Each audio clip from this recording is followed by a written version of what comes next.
In this video, we're going to talk about billing and how you can avoid either seeming too cheap or too expensive.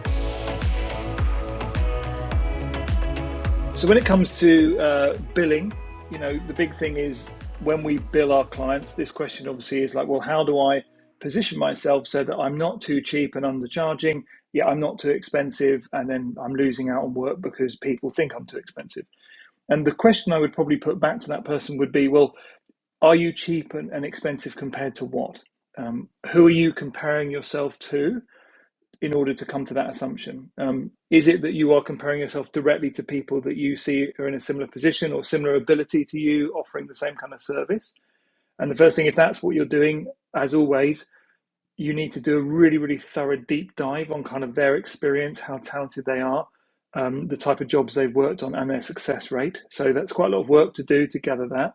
So I suspect it's probably, if you have done that research, you're probably looking at kind of what your friends are charging or what people are charging online. And the other thing is it cheap or expensive? And are you comparing the service that you offer to what other people offer?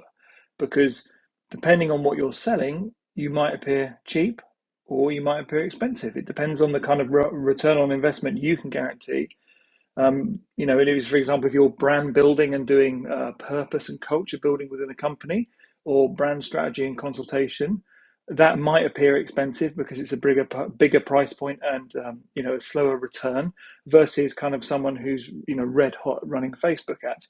These are all things which, when it comes to sort of making sure you don't seem too cheap or too expensive, you need to be careful with where you're drawing that comparison, because you have to, in order to be too cheap compared to what, and the same as being too expensive. What I would look at it instead is, instead of worrying about other people and instead of sort of comparing yourself to other people or what they do and who they work with and who they offer, you need to look at the pricing variables which will affect the price you can charge. And these are three things that you need to consider. One is the service you offer, which is going to be kind of like, how valuable is this service to your clients? How quickly can they get money back from what you do? What is the long-term return on investment of what you do? Because some things are much more quicker and disposable, and we can find alternatives, such as you might do presentations to win pitch decks, but then your client might go, yeah, but I can get templates from Canva and do that myself. So they might perceive that as a low value thing. But then another client might go, yeah, I'm prepared to pay up to £20,000 for a really good pitch deck because I know that a good pitch deck will win me business. So that's the first thing we need to consider. What is the service we offer? Secondly, the client that we're serving. So who are we talking to? Again, we all know that some clients will pay a hell of a lot for one thing where others will think it's too expensive. So we need to work out that, are we talking to the right clients? And are they kind of price sensitive and sort of hourly based clients who are looking to sort of scrutinize small jobs? Or are they more, like visionary and more invested, and they rate your talent and they're prepared to be more patient with seeing those returns, and they understand the value of strategic work and investing money to get a bigger return?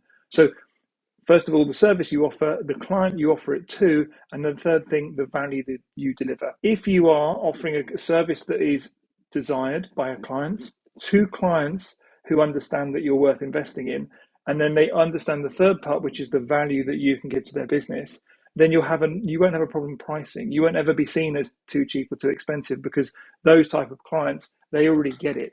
You don't need to explain to them what's going to happen. They understand it. They're going to spend the money because they know it's going to work. Where this is going to, fall down is whether you're able to communicate what you can do to the right people. Because if that's not happening, then of course you're going to find people are confused. And when you do quote your prices, they're going to go, oh, that wasn't what I was expecting.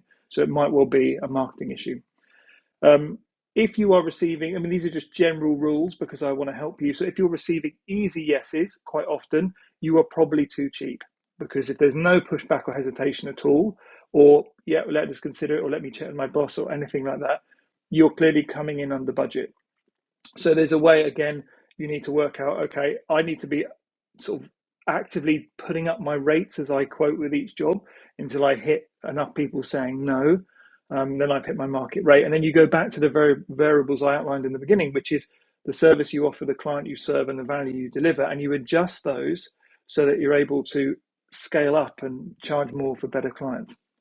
If you are on the flip side, if you're being seen as too expensive, and this is causing you to lose jobs, then I would say it's a marketing problem. And The reason being is you're not clear on how much you charge. This is the same thing as if I walked into a restaurant and I looked at the menu and saw the price. It was like, oh my God, I can't afford this.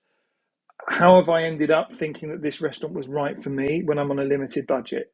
At some point, the prices probably weren't disclosed or they weren't easy enough to find, and I haven't found them. So that's going to be the first thing. It's a marketing problem. You need to communicate how much you charge. You also need to communicate your value and expertise, because again, if you're not communicating that, then they're not going to understand why you're charging this amount. So if you've worked with big clients or you've got years of success, you need to make that easy to find as well, because a lot of them are going to come back and go, oh, I doubt we can afford this guy because he's worked with so and so, and I know they're very big and successful. That's the third thing. And then the final marketing thing is going to be you're marketing to the wrong audience. So you're communicating all of this, how much you charge, your expertise, but it's to an audience that can't afford to pay you anyway or aren't prepared to do so. Or there's a lot of competition for doing what you do with sort of people who work on Upwork and Fiverr. If you're doing all of these things, this is going to cause you to lose jobs for being, the perception is you're too expensive. So I don't want these things that affect your mental health and think, oh, maybe I am too expensive and I have to reduce my price. No, you need to go back, look at your marketing problems. Are you communicating how much you charge? Are you communicating your value of the work you do and your expertise? And are you communicating to the right or the wrong audience? If you fix those three things, you won't have any problems. So for me, this is all about not being too cheap, not being too expensive. It's about setting prices that you're confident that you can deliver on, that allow you to build a life for yourself and run a business which is going to give you both creative and financial freedom to work with clients you love, to do work you're very proud of. So like I said, that's how you're going to do it. You're going to look at the pricing variables I outlined earlier. You're going to look at your marketing and you're going to get all that aligned. And after you've done that, you won't have any problems.